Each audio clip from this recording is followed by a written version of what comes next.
The photograph was all Asher Cole had.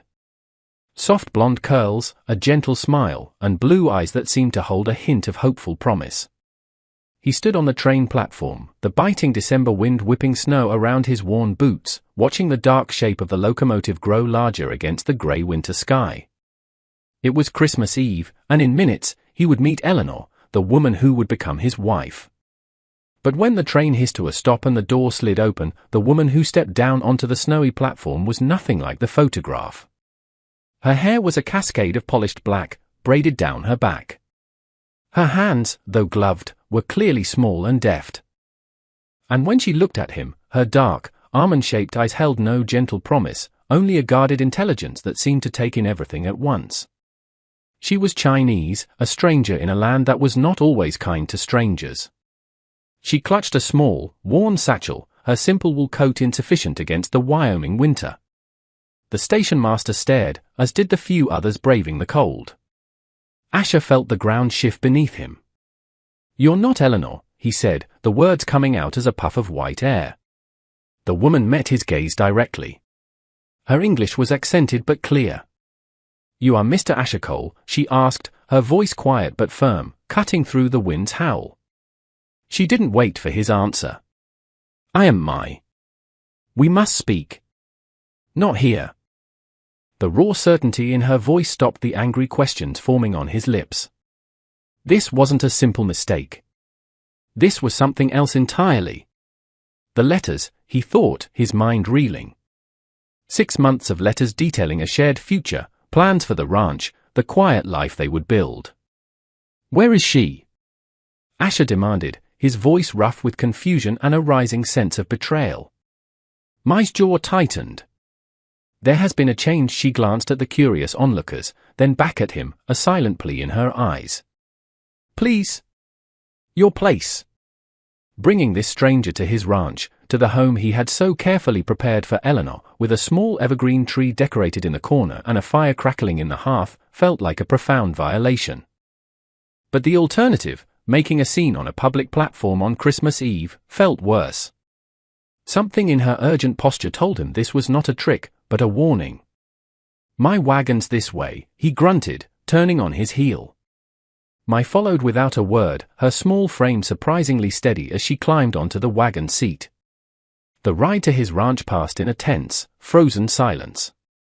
The world was a canvas of white and grey, the only sound the crunch of the wagon wheels on the packed snow and the jingle of the harness. Asher could feel her presence beside him, a compact bundle of secrets and unspoken fears. He had prepared for a bride, he had received a mystery.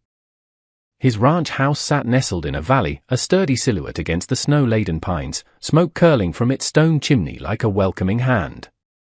As they drew closer, Asher felt a pang of foolishness for the holly he'd hung on the door. Inside, the warmth of the fire was a stark contrast to the cold outside. Mai moved toward the hearth, her hands outstretched to the flames. She looked small and out of place against the rugged, masculine interior of his home, the hand-carved furniture, the rifle mounted over the fireplace, the kitchen table set for two. "You expected someone else," she said, her back to him. "It wasn't a question." "I expected the woman I've been writing to for half a year," he replied, his voice tight. "I expected my future wife." Mai turned to face him, and in the flickering firelight, he saw the deep exhaustion etched around her eyes. "Eleanor did not write the letters," she said softly. "I did. For her." The word struck Asher with the force of a physical blow. "Why?" "Because she was afraid. And because I thought this was the only way to save her." Mai's composure finally began to fray. "Our father is a merchant in San Francisco. He fell into debt with a powerful man named Gideon Blackwood. The marriage to you was the arrangement to clear that debt. Eleanor was the price." Asher's anger began to curdle into a grim understanding.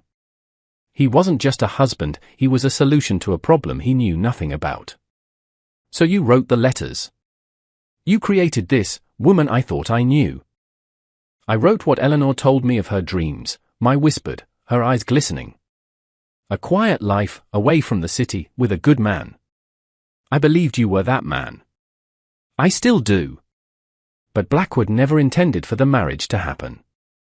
What are you talking about? Where is she now?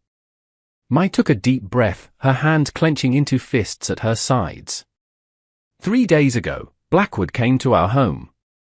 He told Eleanor things about you. Vicious lies. She met his gaze, and he saw fear in her eyes, not of him, but for him. He said you were a cruel man. That you used Chinese laborers on your ranch and treated them like animals, that one had died from your neglect. He had documents, forged letters from supposed witnesses. It was enough to terrify her. Asher felt a cold rage spread through his chest. He had 2 men working for him, both good, hard-working people he treated like family. The lie was designed to be cruel, to isolate him. It's a lie. I know, Mai said. But Eleanor was already a prisoner of her father's debt. Blackwood's lies were just another cage. He took her and her younger brother, Daniel. He told her if she did not disappear, if she did not let him handle you, he would harm them both. The pieces of a dark puzzle began to slot into place. This wasn't just about a broken marriage arrangement. What does he want? Your land, Mai said, her voice barely a whisper. He knew about your correspondence. He used it. He found out a new railroad spur is planned to come through this valley. Your ranch is directly in its path. Blackwood wants the land, and he plans to frame you for Eleanor's disappearance. To get it, she reached into her satchel and pulled out a slim leather-bound ledger. Before they took her, Eleanor slipped this to me. It's Blackwood's. It contains details of his plans, his associates. She wanted me to bring it to you, to warn you. As if summoned by her words, the sound of hoofbeats echoed through the snowy quiet, growing steadily closer. Both of them moved to the frosted window. Through a small clear patch, they saw 2 riders approaching the house, their forms dark against the failing light of Christmas Eve. Are you expecting anyone? Mai asked, her voice tight with tension. Asher shook his head, his hand moving instinctively toward the rifle above the fireplace.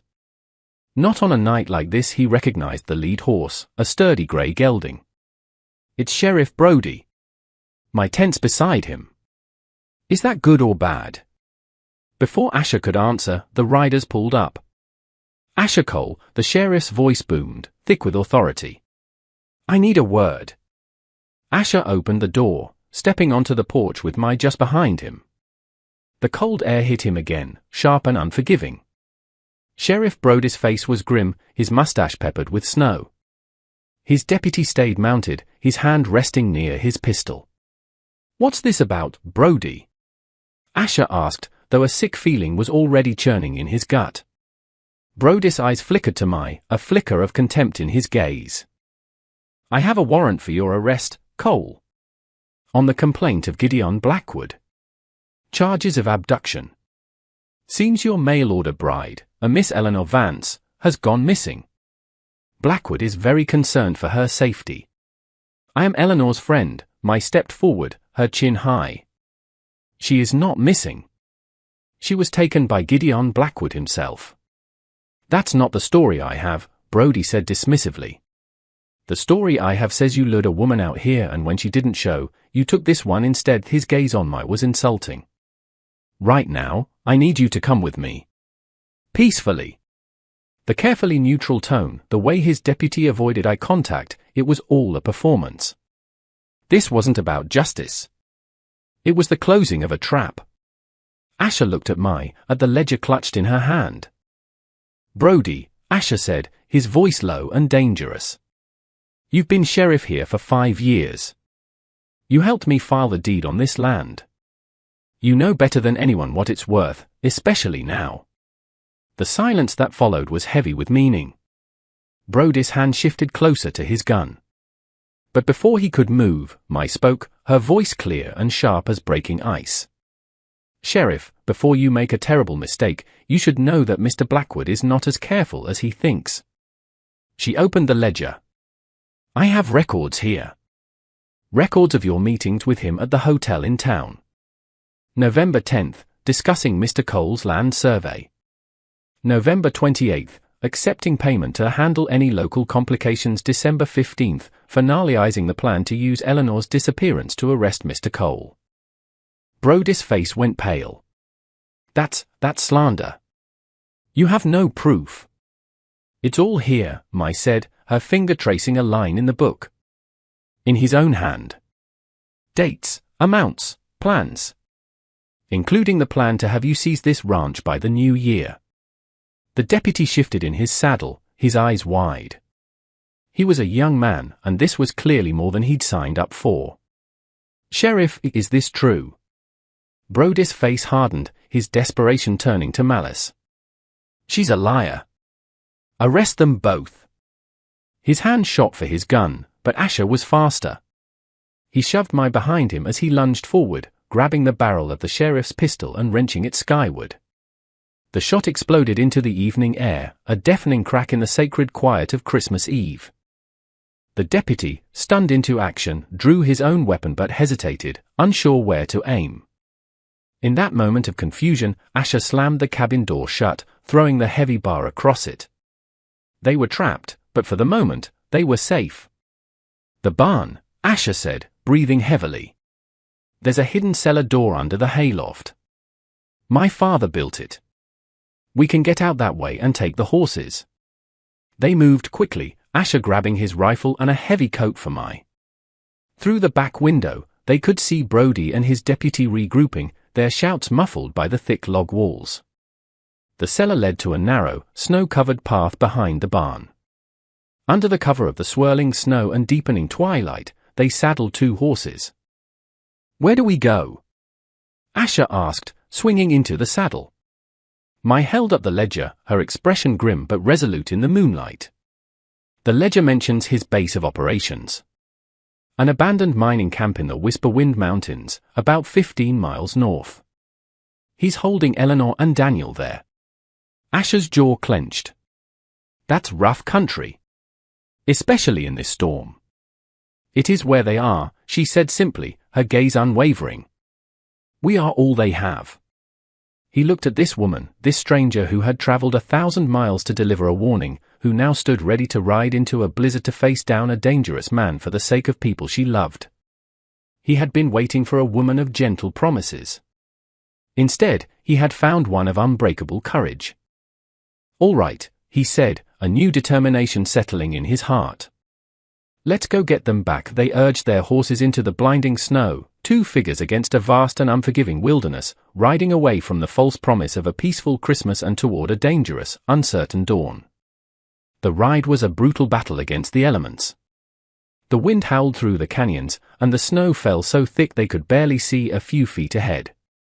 But Mai, guided by the details she'd memorized from the ledger, navigated with an uncanny certainty. They found the camp huddled in a narrow, sheltered box canyon just as the first light of Christmas morning broke through the storm clouds.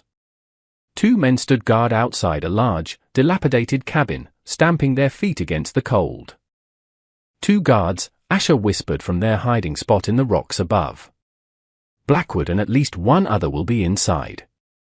Eleanor and Daniel will be in the smallest, most secure building, Mai surmised, pointing to a small shack with a barred window.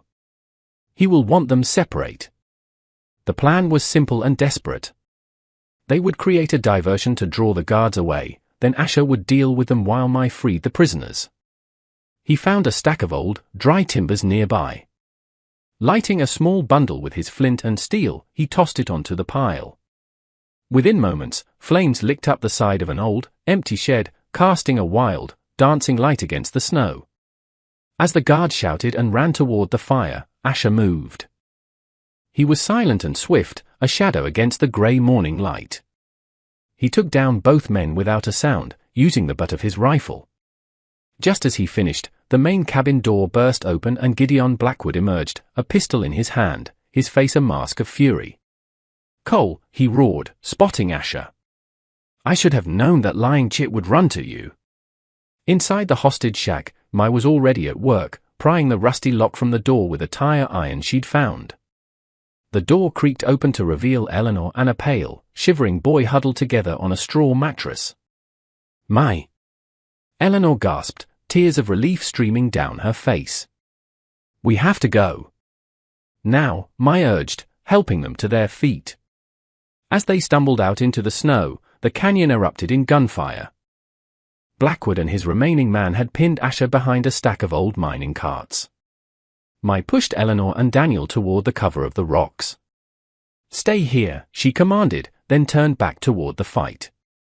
She saw Asher run out of ammunition, forced to duck as Blackwood advanced on him, a triumphant sneer on his face. Mai didn't think. She scooped up a heavy, half-frozen log and, with a strength born of desperation, ran toward the fight. She swung the log with all her might into the back of Blackwood's knees. He cried out in pain and surprise, stumbling forward. It was the opening Asher needed. He lunged, tackling Blackwood to the ground. The fight was brutal and short. When it was over, Blackwood was unconscious, and his last man had surrendered. By midday, the storm had passed. The sun shone brightly on a world blanketed in pristine white snow. They rode back to the ranch, a strange and weary procession, Asher and Mai leading the way, Eleanor and Daniel following, and their prisoners bound and trailing behind. The young deputy, his conscience having won out, met them on the trail, ready to arrest the real criminals and take their statements. That evening, the ranch house was quiet. Eleanor and Daniel, warm and safe, were asleep in the guest room. The decorated evergreen in the corner no longer seemed foolish, but a symbol of hope. Asher stood on the porch, watching the last rays of Christmas sunlight paint the snowy peaks in hues of pink and gold. Mai came to stand beside him, a steaming mug of coffee in each hand. She passed one to him, their fingers brushing. "Thank you, Asher," she said softly. "For believing me." "You were the one who was brave," he replied, his voice filled with a quiet awe. "You risked everything to come here." They stood in comfortable silence for a long moment, the world peaceful around them. The future he had planned for was gone, shattered by deceit and violence. But as he looked at the resilient, intelligent woman beside him, he felt no sense of loss. He had ordered a bride based on a photograph and a collection of pretty words. He had received a partner, forged in fire and ice. "The letters you wrote," he said, turning to her. "You wrote of dreams for a quiet life. Were they Eleanor's dreams, or yours?" A small, genuine smile touched Mai's lips for the first time. "Perhaps," she said, her dark eyes meeting his in the twilight, "they were ours." The wrong bride had arrived on Christmas Eve, but as the first star appeared in the clear, cold sky, Asher Cole knew, with a certainty that settled deep in his soul, that she was exactly the right woman.